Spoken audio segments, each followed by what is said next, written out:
নমস্কার, আমি পিউ। আমার চ্যানেল মনোহারায় আপনাদের সবাইকে জানাই অনেক স্বাগত। আজকের রেসিপি একটু আলাদা রকম, সাবু দিয়ে তৈরি সাবুর স্টিক। আজকের রেসিপিটা কিন্তু বাচ্চা থেকে বড় সবাই খেতে খুবই পছন্দ করবে। এই খাবারটা আপনারা সন্ধ্যাবেলার জলখাবারে বা বাচ্চাদের টিফিনে একদম সুন্দরভাবে বানিয়ে নিতে পারেন। এই সাবুদানার স্টিক যতটা স্বাস্থ্যকর এবং ততটাই সুস্বাদু খেতে হয়। তাই চলুন সাবুদানা স্টিক বানানোর পদ্ধতি আপনাদেরকে দেখিয়ে দিই। প্রথমে একটি বোল নিয়ে নিয়েছি, এর মধ্যে আমি প্রায় 1 কাপ পরিমাণ সাবুদানা নিয়ে নিচ্ছি। এরপর এই সাবুদানার মধ্যে আমি জল দিয়ে খুব ভালোভাবে সাবুদানাটাকে একটু ধুয়ে নেব। ধুয়ে নেওয়া হয়ে গেলে আমি কিছুটা পরিমাণ জল দিয়ে সাবুদানাগুলোকে একটু নরম হওয়ার জন্য ভিজতে দেব। এখানে সাবুদানাগুলো কিন্তু খুব ভালোভাবে নরম হয়ে গেছে, খুব সুন্দরভাবে কিন্তু নরম হয়ে গেছে। এরপর আমি জল দিয়ে ধুয়ে আবারও জলটা ঝরিয়ে নিয়েছি। এরপর এতে একে একে সব জিনিসগুলো আমি দিয়ে দেবো। এখানে দিয়ে দিচ্ছি একটা সেদ্ধ করে রাখা আলু, দিয়ে দিচ্ছি গোটা সাদা জিরে, দিয়ে দিচ্ছি 1/2 টেবিল চামচ পরিমাণ অরিগ্যানো, এখানে দিয়ে দিচ্ছি কিছুটা পরিমাণ কারি পাতা কুচনো আর একটা কাঁচা লঙ্কা কুচি করে নেওয়া। আপনারা কিন্তু ঝালটা আপনাদের স্বাদ অনুযায়ী দেবেন। আর দিয়ে দিচ্ছি 1/2 টেবিল চামচ পরিমাণ লবণ। এরপর এই সব জিনিসগুলোকে আমি হাতের সাহায্যে খুব সুন্দরভাবে একটু মেখে নেব। খুব ভালো করে কিন্তু একটু চেপে চেপে মেখে নিলে খুব ভালো হবে।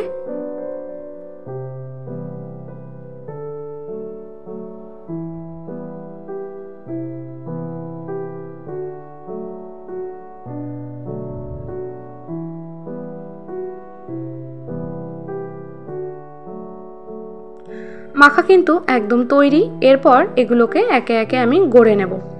যেই প্লেটটাতে সাবুদানার স্টিকগুলো রাখবো সেই প্লেটটাতে আমি একটু তেল দিয়ে মাখিয়ে নিলাম ভালো করে, যাতে সেগুলো একদম লেগে না যায় প্লেটের সঙ্গে আর তুলতে খুব সুবিধা হয়। এরপর প্লেটটা সরিয়ে নিচ্ছি। একে একে এরপর সাবুদানার স্টিকগুলো আমি হাতের সাহায্যে গড়ে নেব। ও হ্যাঁ, আর একটা কথাও বলে দিই, সাবুদানা স্টিকগুলো বানানোর সময় 2 হাতেও কিন্তু একটু ভালোভাবে ঘি বা তেল মাখিয়ে নিতে পারেন, তাহলে কিন্তু সাবুদানা স্টিকগুলো গড়ার সময় হাতে লেগে যাবে না একদমই, আর খুব সুন্দর আপনারা স্টিকগুলো গড়ে নিতে পারবেন। এইভাবে একে একে আমি সবগুলো গড়ে নিয়েছি। এরপর ভাজার জন্য আমি একটি ফ্রাইং প্যানে কিছুটা পরিমাণ তেল নিয়ে নিয়েছি। তেলটা কিন্তু গরম হয়ে গেছে। এরপর আমি একে একে স্টিকগুলো দিয়ে দেব তেলের মধ্যে।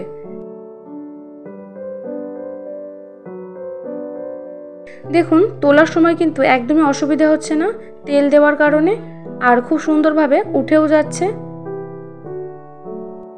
এখানে দেখুন, আমি যখন এগুলো নাড়াচাড়া করছি তখন কিন্তু একটাও ছেড়ে যাচ্ছে না বা ভেঙে যাচ্ছে না, আর গায়ে গায়ে কিন্তু একটার গায়ে আরেকটা লেগে যাচ্ছে না। এগুলো খুব সুন্দরভাবে এবার একটু ফ্রাই করে নিতে হবে। ততক্ষণ পর্যন্ত ফ্রাই করতে হবে যতক্ষণ এতে ব্রাউন কালার না চলে আসে। প্রথমে এগুলো দেওয়ার সময় আঁচটা কিন্তু একটু হাই ফ্লেমে রাখতে হবে, তারপরে ফ্লেমটাকে লো টু মিডিয়াম ফ্লেমে দিয়ে এগুলোকে ভাজতে হবে। খুব বেশি হাই দিলে কিন্তু ভেতরটা সেদ্ধ হবে না আর ওপরটা কিন্তু একদম লালচে হয়ে যাবে, তাহলে কিন্তু খেতে একদমই ভালো লাগবে না। আর মাঝে মাঝেই এইভাবে কিন্তু একটু উল্টে পাল্টে আপনাদের ভেজে নিতে হবে।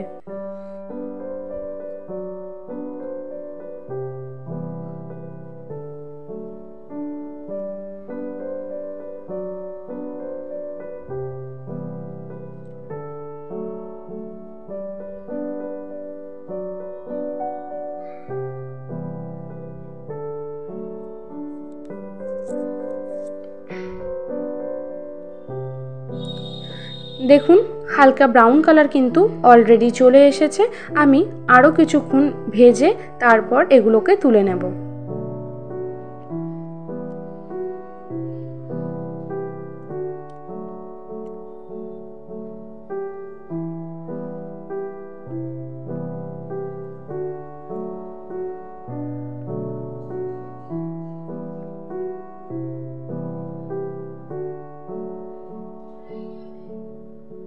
স্টিকগুলো কিন্তু খুব সুন্দরভাবে ভাজা হয়ে গেছে। এরপর আমি এগুলোকে একে একে তুলে নেব।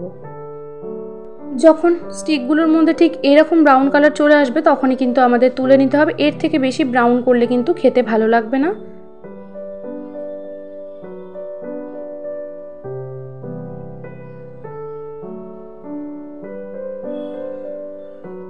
এইরকমভাবে যদি আপনারা বাচ্চাদের টিফিনে বানিয়ে দেন তাহলে কিন্তু তারা খেতে খুবই পছন্দ করবে। তাই এভাবে একবার বাড়িতে বানিয়ে দেখতে পারেন, আশা করব আপনাদেরও খুব ভালো লাগবে। এরপর আমি প্লেটে নিয়ে নিয়েছি আর একটা বাটিতে কিছুটা পরিমাণ টমেটো কেচাপ দিয়ে ওপর থেকে একটা লঙ্কা দিয়ে আমি এভাবে একটু সাজিয়ে নিয়েছি।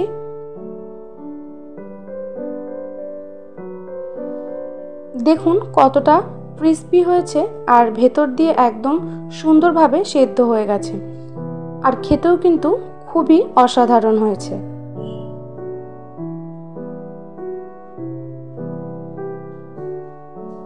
আজকের রেসিপি যদি আপনাদের ভালো লেগে থাকে আর আমার চ্যানেলটি যদি আপনাদের ভালো লেগে থাকে তাহলে কিন্তু অবশ্যই একটি লাইক, শেয়ার, কমেন্ট এবং সাবস্ক্রাইব করে দেওয়ার অনুরোধ রইল।